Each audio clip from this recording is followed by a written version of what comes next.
नमस्कार दोस्तों, सर जी क्लासेस में आपका स्वागत है। तो देखिए, असम पब्लिक सर्विस कमीशन की तरफ से असिस्टेंट इंजीनियर और जूनियर इंजीनियर की वैकेंसी निकाली गई है सिविल ब्रांच के लिए। तो इसके रिलेटेड हम लोग सारे इंपॉर्टेंट इन्फॉर्मेशन को देख लेते हैं। तो यहाँ पे देखिए, सबसे पहले आपका असिस्टेंट इंजीनियर का सिविल ब्रांच के लिए। तो ये जो वैकेंसी है, इसमें आपका टोटल जो पोस्ट है तो वो 222 टोटल वैकेंसी है। तो आप यहाँ पे देख सकते हैं असिस्टेंट इंजीनियर का जो है आपका इसमें सिविल ब्रांच अंडर पीएनआरडी डिपार्टमेंट में है। तो टोटल जो है इसका 222 वैकेंसी निकाली गई है आपका। और यहाँ पे देखिए, जो इसके लिए जो एलिजिबिलिटी क्राइटेरिया जो रखी गई है, तो इसमें आपका सबसे पहले आप यहाँ पे नोट करना कि जो कैंडिडेट जो भी होंगे तो वो परमानेंट रेसिडेंट असम का होना चाहिए। और इसके साथ आपको जो है पीआरसी जो है आपको इशूड करना होगा, जो कि असम गवर्नमेंट के द्वारा दी जाती होगी फॉर एजुकेशनल पर्पज़ के लिए, फॉर रेसिडेंशियल प्रूफ के लिए। तो ये आपको अप्लीकेशन फॉर्म में ये इशू आपको जैसे वहाँ पे आपको प्रोड्यूस करना होगा। और इसके साथ जो एजुकेशन क्वालिफिकेशन आपका इसमें रखा गया है, तो वो आपका है कि बी इक्विवेलेंट या फिर कोई डिग्री जो होना चाहिए सिविल इंजीनियरिंग में आपका, जो कि आपको इशू किए होंगे आपको जैसे एआईसीटी अप्रूव्ड यूनिवर्सिटी से। और इसके अलावा इसमें देखिए, जैसे कि आपका दिया हुआ है कि जो बैचलर डिग्री सिविल इंजीनियरिंग में जो भी आपने ऑप्टेंड किया होगा, तो आपका रेगुलर कोर्स का होना चाहिए। और यदि आपने कोई मान लीजिए डिस्टेंस के थ्रू, मोड ऑफ एजुकेशन के थ्रू यदि आपने ऑप्टेंड किया हुआ है, तो उनका जो है एक्सेप्ट नहीं किया जाएगा। और इसमें तीसरा जो देखिए, इसमें आपका इंपॉर्टेंट इन्फॉर्मेशन दिया हुआ है कि जैसे इंग्लिश तो आपका एक लैंग्वेज जैसे होना ही चाहिए। इसके अलावा आपका और भी जो है, जैसे कि कोई भी ऑफिशियल लैंग्वेज है बैंक यहाँ पे असामीज़ का, तो उसमें कोई भी एक नॉलेज, कोई भी एक सब्जेक्ट में, एक मतलब कि लैंग्वेज में आपको एडिक्वेट नॉलेज उसकी होनी चाहिए, जो भी स्टेट ऑफ असम की है। जैसे कि इसमें आपका दिया हुआ है असामीज़ हो गया, बंगाली हो गया, फिर बोडो हो गया। तो इनके अलावा जो है अब इसमें आपका मतलब होना चाहिए कोई एक लैंग्वेज में इंग्लिश के अलावा भी। और वहीं पे एज लिमिट की यदि हम बात करते हैं, तो इसमें देखिए कैंडिडेट का मिनिमम एज इसमें 21 ईयर रखा गया है, और मैक्सिमम इसमें है 38 ईयर्स है, जो भी कैंडिडेट हो गए इसमें। और वो आपका 1/1/2020 से ये जो है इसमें रखा गया है। और ये तो जैसे जनरल कैंडिडेट के लिए हो गया, और बाकी जो ST SC कैंडिडेट है तो उनके लिए अप टू 5 ईयर्स तक का उनको लिए जैसे कि छूट दी गई है।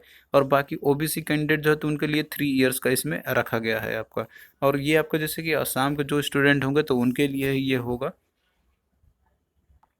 अब वहीं पे देखिए, जो जूनियर इंजीनियर की जो वैकेंसी इसमें आपका है, जो कि आपका ये भी जो है अंडर पीएनआरडी डिपार्टमेंट के अंदर में है। तो इसमें देखिए, जो टोटल नंबर ऑफ पोस्ट है जूनियर इंजीनियर के लिए, तो वो है 344 टोटल वैकेंसी आता है, आप यहाँ पे देख सकते हैं। और बाकी जैसे कि आपका कैटेगरी वाइज भी है, तो ये भी आपका जैसे डिस्ट्रीब्यूटेड है, इसमें ओपन कैटेगरी के लिए कितना है, उसके अलावा जो भी OBC या फिर ST SC के लिए है, तो सभी के लिए यहाँ पे जो है सीट जो है उनके लिए अलग अलग रखी गई है। अब इसमें इसके लिए देखिए, जो एलिजिबिलिटी क्राइटेरिया जो आपकी रखी गई है, तो इसमें भी सेम वही कंडीशन है जैसे आपका, जैसे कि परमानेंट रेसिडेंट होना चाहिए आसाम का, जो भी कैंडिडेट अप्लाई करेंगे। और इसके साथ में आपको जो है पीआरसी इशू करना होगा आपको असम फॉर एजुकेशन पर्पस के लिए। और इसके लिए देखिए, यहाँ पे जो एजुकेशन क्वालिफिकेशन है जूनियर इंजीनियर के लिए, तो आप यहाँ पे आप देख सकते हैं कि candidate must have passed engineering, या फिर इसमें देखिए आपका डिप्लोमा या डिग्री सिविल इंजीनियरिंग से आपका होना चाहिए, कोई भी रिकॉग्नाइज यूनिवर्सिटी से होना चाहिए, जो एआईसीटी से अप्रूव्ड हो, या फिर कोई गवर्नमेंट रिकॉग्नाइज यूनिवर्सिटी से होना चाहिए। तो इसमें देखिए, जो जूनियर इंजीनियर का है, तो डिप्लोमा और डिग्री दोनों लोग अप्लाई कर सकते हैं। तो इसमें डिग्री वालों के लिए दो बेनिफिट है कि आप असिस्टेंट इंजीनियर के लिए भी अप्लाई कर सकते हैं, और आप जूनियर इंजीनियर दोनों के लिए अप्लाई कर सकते हैं आप। और इसमें देखिए, जो डिप्लोमा या डिग्री जो भी आपका होना चाहिए, तो वो रेगुलर कोर्स का आपका होना चाहिए, और ये डिस्टेंट एजुकेशन से आपका पढ़ा हुआ नहीं होना चाहिए। तो यहाँ पे आप देख सकते हैं। और इसके लिए देखिए, जो मिनिमम जो एज रखी गई है, तो वो भी 21 ईयर्स है, और मैक्सिमम है 38 ईयर्स है, जैसे कि आपका असिस्टेंट इंजीनियर में आपकी रखी गई थी। इसके अलावा इसमें एक और पोस्ट आपका है assistant architect under the public works के लिए है। तो इसमें देखिए, असिस्टेंट आर्किटेक्ट के लिए जो आपका है, तो टोटल जो है इसकी 11 वैकेंसी इसमें है। और इसके लिए जो एलिजिबिलिटी क्राइटेरिया जो रखी गई है, तो वो आपका जैसे कि ये वाला सेम ही है, जो आपका एलिजिबिलिटी क्राइटेरिया आसाम का आपका होना चाहिए, परमानेंट रेसिडेंट स्टूडेंट होनी चाहिए। इसके अलावा आपको पीआरसी इशू करना होगा।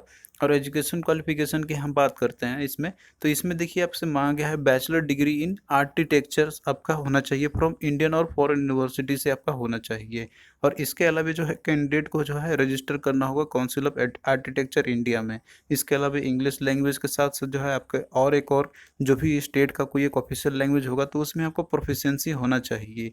और इसमें जो एज लिमिट आपका रखा गया है, तो इसमें आप देख सकते हैं एज लिमिट सेम ही है, जैसे कि आपने ऊपर में देखा था 21 ईयर्स, और मैक्सिमम जो है 38 ईयर्स। और बाकी लोग जो ST SC कैंडिडेट या OBC से बिलोंग करते हैं, तो उनको जो छूट दी जाती है, तो उनको एज में रिलैक्सेशन जैसे दी जाती है एज पर गवर्नमेंट रूल्स, तो वो दिया जाएगा। और फॉर्म को देखिए अप्लाई करने का जो लास्ट डेट आपका इसमें रखा गया है तो वह 24/7/2020 तक आपका है। तो 24 जुलाई तक आपको जो है फॉर्म को फिल कर देना है। और ये जो फॉर्म आपका है जैसे कि ये फिल करना स्टार्ट आपका हो चुका है ये। तो जो भी असम के कैंडिडेट हो गए तो वो अपना जैसे कि इसको अप्लाई कर सकते हैं। अब वहीं पे देखिए एप्लीकेशन फ़ी की हम बात करते हैं तो जनरल या फिर जो ईडब्ल्यूएस कैंडिडेट है तो उनके लिए 250 रुपये है। और बाकी जो एसटी एससी ओबीसी या फिर जो एमओ ओबीसी कैंडिडेट जो है तो उनके लिए यहाँ पे 150 रुपये रखे गए हैं। और इसके अलावा जो बीपीएल कैंडिडेट होंगे तो उनके लिए कोई फ़ी नहीं रखी गई है। और यहीं पे देखिए जैसे कि सिलेक्शन प्रोसीजर जो आपका है इसमें, तो अभी जो इसमें नोटिफाई नहीं किया गया है तो ये आपको जैसे कि नोटिफाई बाद में आपको करेंगे। और ये जैसे कि आपका रिक्वायरमेंट अगर इनका होगा तो कमीशन जो है ये आपका प्रोविज़न जो भी होगा सिलेक्शन का तो वो आपको बाद में ये बता देंगे आपको। जो भी रिस्पेक्टिव पोस्ट है आपका जैसे जेई के लिए या फिर जो असिस्टेंट इंजीनियर के लिए है तो इनके लिए जो है ये डिपेंड करेगा कि नंबर ऑफ़ एप्लीकेशंस मतलब कितने आते हैं। तो ये उनके ऊपर डिपेंड करेगा कि कितने लेवल का एग्ज़ाम आपका ये करा सकते हैं। तो इसमें देखिए जो कमीशन जो है तो ये जैसे कंडक्ट आपका एग्जामिनेशन या टेस्ट जो करेंगे तो ये जोन वाइज भी आपका करा सकते हैं। तो डिपेंड करता है कि नंबर ऑफ कैंडिडेट जो है जो भी डिस्ट्रिक्ट से या इसमें आपको दिया हुआ है कि वो कितने नंबर ऑफ कैंडिडेट होते हैं तो इसके अकॉर्डिंग जो है ये जोन वाइज आपका टेस्ट जैसे ऑर्गेनाइज करेंगे। तो इसमें जो है आपका यहाँ पे कोई भी जैसे एजुकेशन का यानी कि एग्ज़ाम का जैसे किस तरह का पैटर्न आपका होगा और या सिलेबस होगा तो इसमें अभी इन्होंने नहीं दिया हुआ है। लेकिन आप मान के चलिए कि जैसे असिस्टेंट इंजीनियर का है तो उसका जैसे रिटन एग्ज़ाम होगा और इंटरव्यू में भी पॉसिबिलिटी हो सकता है आपका। और जेई का है तो उसका केवल आपका जैसे रिटन एग्ज़ाम आपका होगा उसके बाद फिर डॉक्यूमेंट वेरिफिकेशन। तो जब भी इसके वेबसाइट पर अगर आ जाएगी तो हम आपको जो है इन्फॉर्म कर देंगे। तो चलिए यदि आपका और भी कोई डाउट रहता है तो आप लोग कमेंट करना।